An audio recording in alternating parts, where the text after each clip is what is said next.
Okay sir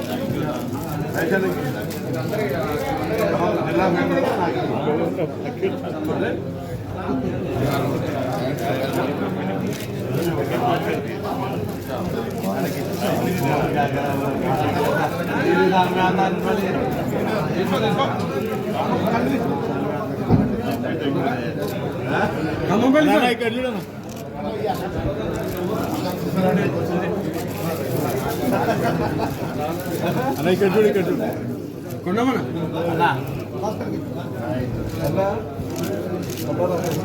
okay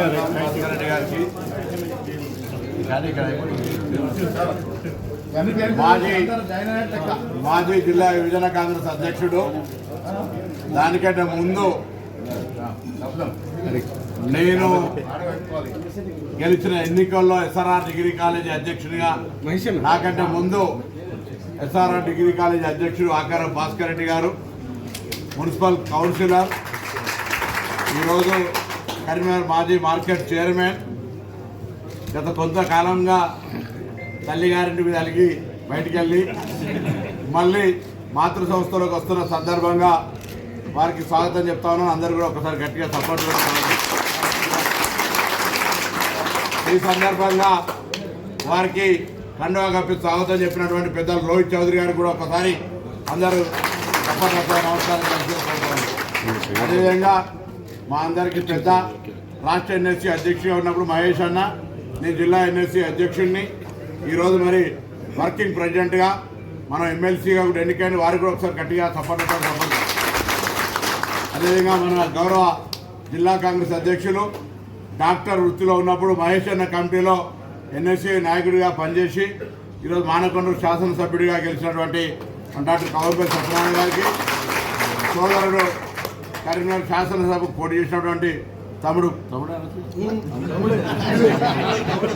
MLA పోటీ చేసి నన్ను తమ్ముడు అంటున్నారు కురువాల శ్రీనివాస్ గారికి, అదేవిధంగా సిరిసిల్ల జిల్లా మాజీ కాంగ్రెస్ అధ్యక్షులు నాగుల సత్యనారాయణ గారికి, మాజీ పట్టణ కాంగ్రెస్ అధ్యక్షులు సంగీత శ్రీనివాస్ గారికి, ప్రస్తుత పట్టణ కాంగ్రెస్ అధ్యక్షులు చొప్పదండి ప్రకాష్ గారికి, అదేవిధంగా ఇక్కడ విచ్చేసిన మిగతా కాంగ్రెస్ పార్టీ నాయకులు, తిరిగి ఈరోజు కాంగ్రెస్ పార్టీలో చేరుతున్న వారందరూ కూడా హృదయపూర్వకంగా స్వాగతం చెప్తూ, ఇది చాలా క్లిష్టమైన పరిస్థితి. ఈరోజు మనం రాహుల్ గాంధీ గారు దేశవ్యాప్తంగా పాదయాత్ర చేస్తూ దేశంలో ఉన్నటువంటి అందరికీ న్యాయం జరగాలి, అందరూ కలిసి ఉండాలి అనేటువంటి ఆలోచనతో జరుగుతున్నటువంటి సందర్భం.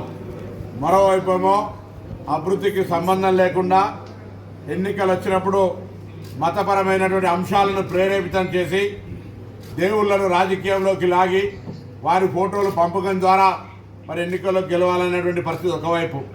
ఇటువంటి పరిస్థితుల్లో ప్రజాస్వామ్యము, రాహుల్ గాంధీ గారి నాయకత్వం పట్ల విశ్వాసం ఉండి రాబోయే కాలంలో ఈ దేశం నిజంగా న్యాయంగా ముందుకు పోవాలి, అన్ని వర్గాలకు న్యాయం జరగాలంటే కాంగ్రెస్ ఒకటే గెలవాలి, కాంగ్రెసే ఉండాలనే ఆలోచనతో ప్రాంతీయ పార్టీలో జాయిన్ అయి ఎక్కడ కూడా కనీస గౌరవం లేనటువంటి పరిస్థితుల్లో తిరిగి సొంత గూటికి ఈరోజు వస్తున్నటువంటి భాస్కర్ రెడ్డి గారి ఆలోచన ప్రకారంగా ఈ వేదిక ద్వారా నేను పాత మిత్రుల్ని కాంగ్రెస్ పార్టీకి సంబంధించి ఎవరైతే కనీసం మొన్నటి ఎన్నికల్లో పోటీ చేయకుండా వేరే పార్టీల నుంచి ఎవరైతే ఉన్నారో వాళ్ళందరినీ కూడా స్వాగతం తెలియజేస్తూ వారందరూ కూడా ఈరోజు ఉన్నటువంటి పరిస్థితుల్లో కాంగ్రెస్ పార్టీని బలోపేతం చేయడానికి రండి, అందరం కలిసి దేశ నిర్మాణం లోపల రాహుల్ గాంధీ గారికి తోడుగా వారు చేస్తున్న పాదయాత్ర భారత్ జోడోలో భాగంగా మనందరం కూడా కలిసి ఉందామనేటువంటి మాట సందర్భంగా మనం చేస్తూ మరి పెద్దలు రోహిత్ చౌదరి గారు కూడా 2 నిమిషాలు మాట్లాడాల్సిందిగా కోరుతాను. सबका स्वागत है पार्टी में। और जैसा पूनम जी ने और महेश जी ने बोला, आने वाले समय में लोकसभा चुनाव आपके और हमारे सामने है। हम सब आप सबसे उम्मीद करते हैं कि पार्टी को मजबूत करेंगे, आने वाले समय में लोकसभा चुनाव जिताने के लिए सब लोग कंधे से कंधा मिलाएंगे। जिला कांग्रेस अध्यक्ष डॉक्टर कवंपल्ली सत्यनारायण गारू, गौरवनीयुलु ప్రభాకర్ అన్న గారికి, అదేవిధంగా ఏఐసిసి జనరల్ సెక్రటరీ గారు రోహిత్ చౌదరి గారికి, అదేవిధంగా మా అన్న మేము చిన్నప్పటి నుండి మాతో ఉండి నడిపించినటువంటి మహేష్ అన్న గారికి అదేవిధంగా పురమల్ల శ్రీనివాస్ గారికి ఈరోజు తన మాతృ సంస్థకు ఎన్నో పదవులు అనుభవించి కాంగ్రెస్లో కొన్ని విభేదాల వల్ల వెళ్ళిపోయి మళ్ళీ తన మాతృ సంస్థకు ఇచ్చేసినటువంటి ఆకారం భాస్కర్ రెడ్డి గారికి తన అనుచర గణానికి స్వాగతం పలుకుతూ మరొకసారి వారిని పార్టీ బలోపేతానికి అదేవిధంగా రాబోయే ఎన్నికల్లో పార్టీ విజయానికి కూడా కృషి చేయాలని కోరుకుంటూ అందరికీ నమస్కారాలు తెలుస్తూ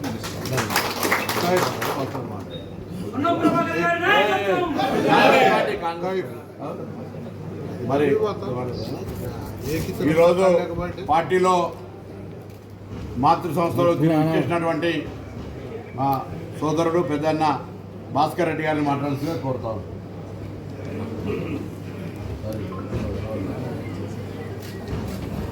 అందరికీ నమస్కారం.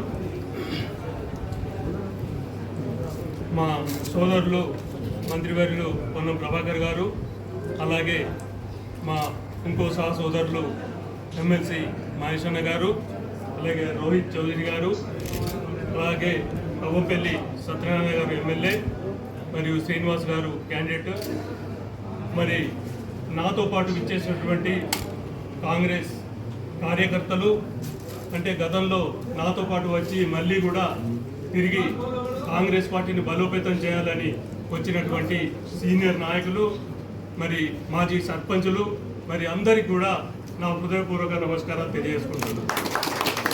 ఈ సందర్భంగా ఒకటి మనవి చేయదలుచుకున్నా, 30 సంవత్సరాలుగా కాంగ్రెస్ పార్టీలో ఒక కార్యకర్తగా, అలాగే యూత్ కాంగ్రెస్ అధ్యక్షునిగా, సిటీ కాంగ్రెస్ అధ్యక్షునిగా, మార్కెట్ కమిటీ చైర్మన్గా మరి నేను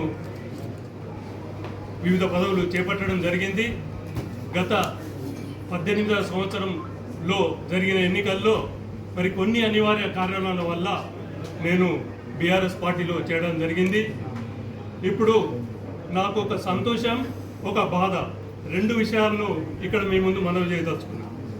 ఈ 5 సంవత్సరాల కాలంలో మరి ఈ బీఆర్ఎస్ పార్టీ చేపట్టినటువంటి ప్రజా వ్యతిరేక కార్యక్రమాలే కానీ, కార్యకర్తలను ఒక విధంగా హీనంగా చూడవచ్చిన దాని విషయంలో కానీ, ఇంకా అనేక నిరుద్యోగ వ్యతిరేక విషయాల్లో కానీ, మరి అందులో ఈ 5 సంవత్సరాలు నేను పాలు పంచుకోక దూరంగా ఉన్నందుకు నాకు సంతోషంగా ఉంది. అలాగే కన్న తల్లి లాంటి మరి కాంగ్రెస్ పార్టీని విడిచి దూరంగా ఉన్నదానికి నేను విచారాన్ని కూడా వ్యక్తం చేస్తూ ఉన్నా.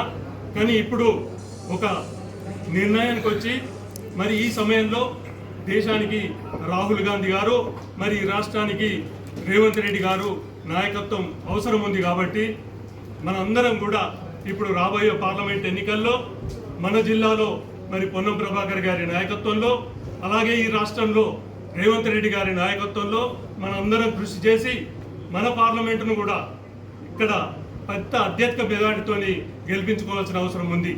మరి ఎందుకంటే దేశంలో విషయాలు చూస్తూ ఉన్నాం మనం. బీజేపీ ఓ పక్క మత ప్రబోధంతో కేవలం మత విద్వేషాలను రెచ్చగొట్టుకుంటూ ముందుకు పోతున్నటువంటి ఆ పార్టీ, దానికి అభివృద్ధి లేదు, ఒక విజన్ లేదు, ఒక ముందు చూపు లేదు. మరి ఇక్కడ చూస్తే టీఆర్ఎస్ పార్టీ మొన్న ప్రజలు బుద్ధి చెప్పారు. మరి ఆ పార్టీలో ఒక రాజకీయ వ్యవస్థ తప్ప ఇంకేం లేదు. మరి దాన్ని ప్రజలు ఎట్లా దూరం పెట్టారు. మన రేవంత్ రెడ్డి అన్న గారు మరి దాన్ని ఒక సవాల్గా తీసుకొని మరి గద్దె దించే వరకు కూడా విశ్రమించలేదు.